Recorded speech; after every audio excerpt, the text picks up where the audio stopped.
Hello, everyone. Good evening, good evening, good evening. Welcome to another episode of Change Talk. My name's Stephanie Jenkins. If you haven't been here before, welcome. I am the founder and owner at Awakening Change Counseling Services in Cherry Hill, New Jersey. And this is my weekly rant about things related to leadership and self-care and behavioral health. So I'm glad that you could join me if you happen to be catching this on the replay. Feel free to let me know by just dropping replay in the comments. I would love to hear your feedback. So you can visit me on social media, or you could check us out at www.awakeningchange.org. Share your feedback about today's broadcast or any of the others that you happen to check out, either on our Facebook page or on our YouTube channel. If you are joining me live, feel free to jump in at any time, leave your comments, questions, or anything like that. And I'll make sure that I'm keeping my eye on that little notification box over there so that I can answer your questions as they surface. Tonight, we're going to do a little bit of talking about boundaries, why we need them, what they are, what they're not. So hopefully you will be able to get some nuggets that you can take with you to help you throughout your week and even beyond.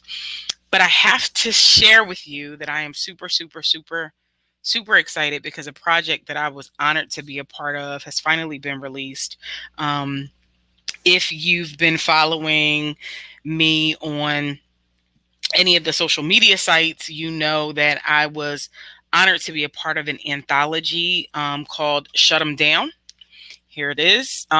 It is the stories of Black women and racism in corporate America. I was asked to be one of three contributing experts. And so I was able to present a chapter on the topic of racialized trauma. So I'm super excited that these books are now available. They're printed. I have some copies personally. If you'd like to get a signed copy, just send me in the message wherever you are. If you're on Facebook or Instagram, drop me a message with your email address and I'll shoot you the information on how you can get a signed copy of the anthology. Enough about that. You'll probably hear me talk about it more because I am really excited about it and really proud that it is done and out for the world to enjoy. But tonight we're talking about boundaries.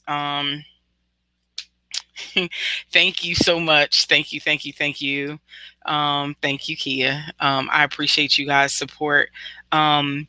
Tonight we're talking about boundaries. We're going to talk about what they are, what they're not, why we need them, all that kind of good stuff.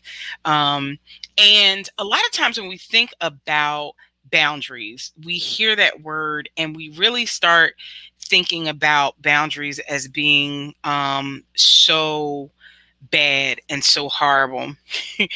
Karen, on Facebook, send me your email address and I'll make sure I get you everything that you need to order.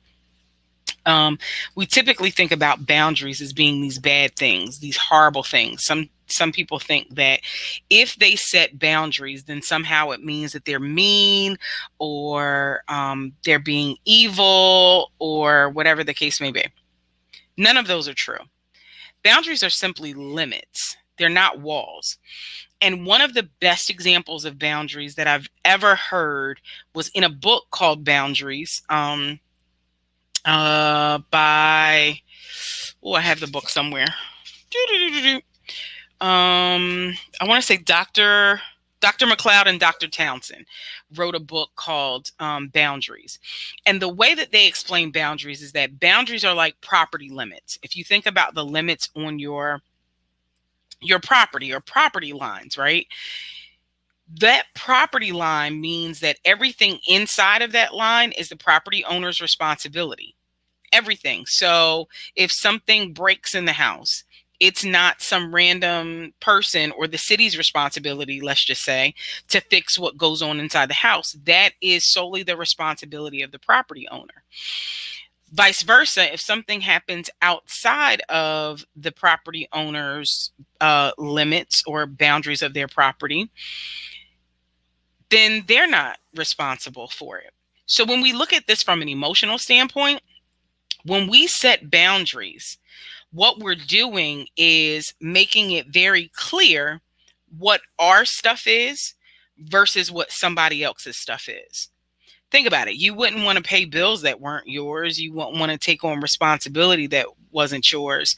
But many times, people with poor boundaries tend to take on the emotional stuff of folks that doesn't belong to them. So when we think about it in this way, it's not this, 30-foot high wall that we put up that keeps us from being able to interact with anybody. On the contrary, we can still interact, we can still have fun, we can still talk, we can still coexist. It just means that I'm setting a clear distinction between what's my stuff and what's your stuff. And because boundaries set limits, they also provide us with a certain sense of safety.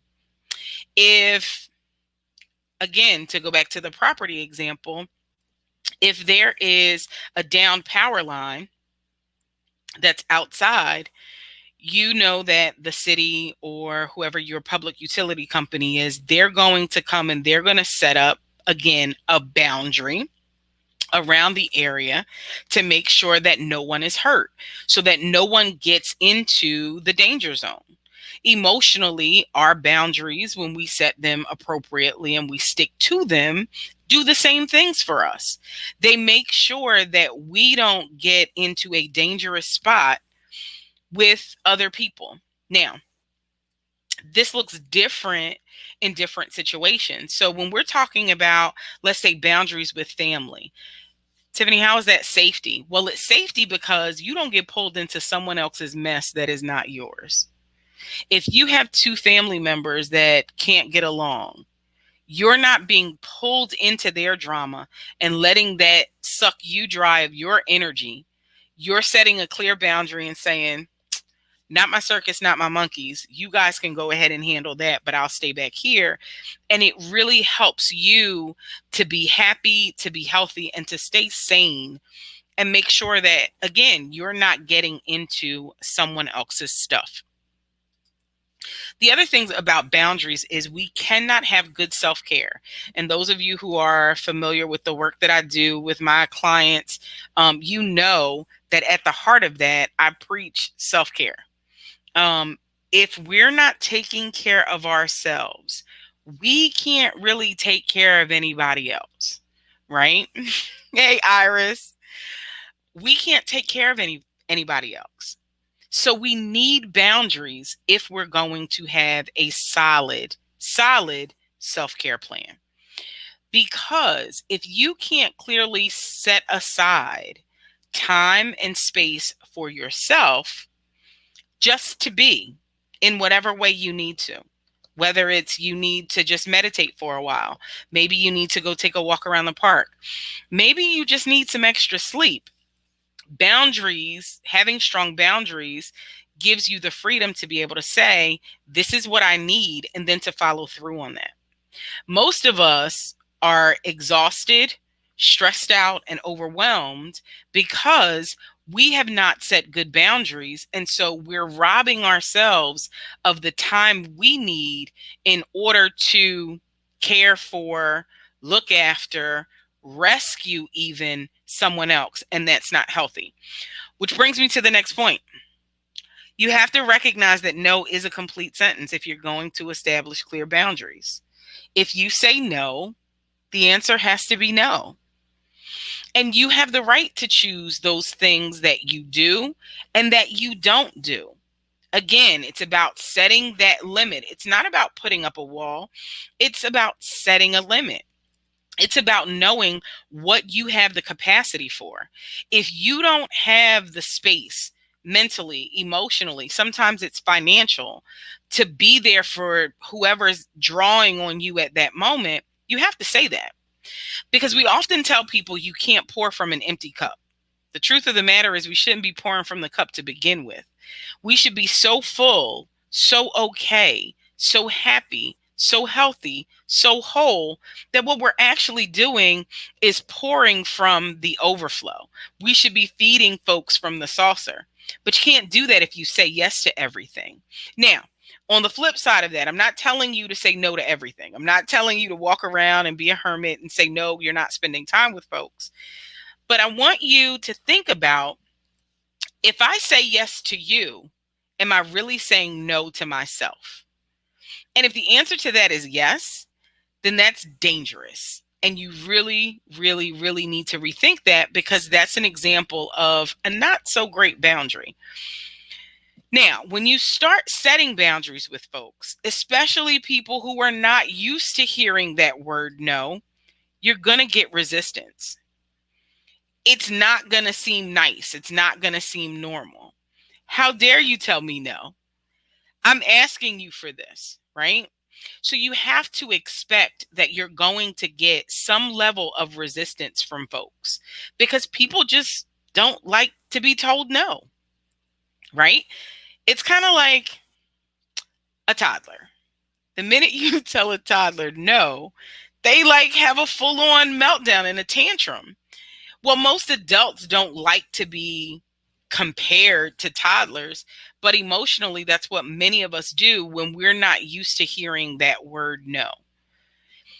Here's the problem: the givers have to set the boundaries, because takers never will. If you wait for the folks who keep calling you, who keep asking you to do things, who keep relying on you to set a boundary, you're going to be waiting for quite a while. So it's up to you to practice your peace, to protect your peace, to practice saying no, to set those clear boundaries. Because in setting the boundaries, even though you get some resistance, you are actually teaching the folks that you love how to take care of themselves. They start to realize the difference between if they really need your assistance or if they're just looking for an easy answer.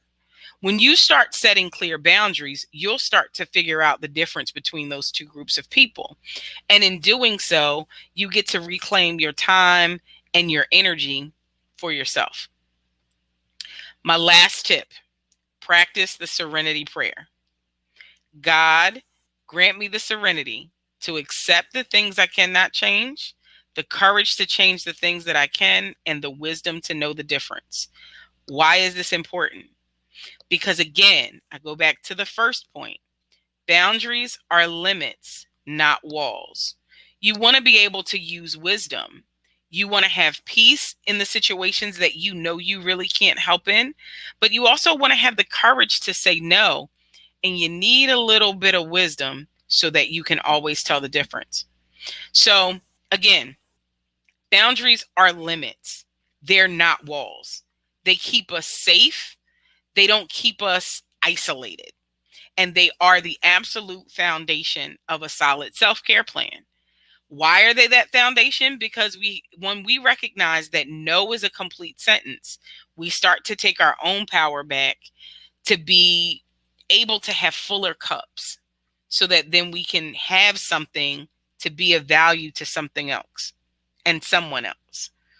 A lot of us walk around and we wear these capes on a regular basis. We think that we have to go and rescue, and we've always got to be available, and we've always got to pick up the slack, and we've always got to be running ourselves ragged.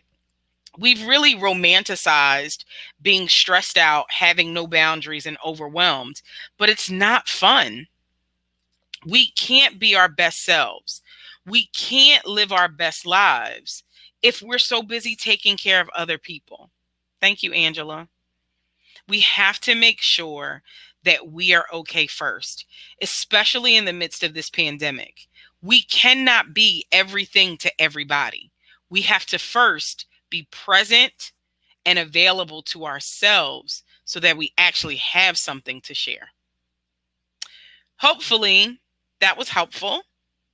Again, if you have any comments or concerns, you can drop them in the chat, or you can always stop by the website. It's scrolling below, www.awakeningchange.org. You can find me on Facebook at Awakening Change LLC or on YouTube at Change Talk. I try to do this at least once a week, every Thursday at around 9 o'clock. And I try to keep it around 15, 20 minutes, just a little nugget or two to kind of help you through your week. Hopefully you find it helpful. And again, if you have not gotten your copy of the anthology, send me a message and I will get you the ordering info for a signed copy. If you don't really care much about the signed copy, you can go to www.shut'emdownanthology.com and you can purchase directly from our publisher from there. But if you'd like that little extra, just drop me a note. There's no difference in the fee. The book itself is $20 and the cost of shipping. So I thank you so much for joining me. Check out the website. We've got some courses that are available. Again, there's the information for how to order the anthology directly from the publisher. And again, any questions, comments, concerns, I'd love to hear them. www.awakeningchange.org. Take care of yourself. Thanks for watching. Stay safe and be well.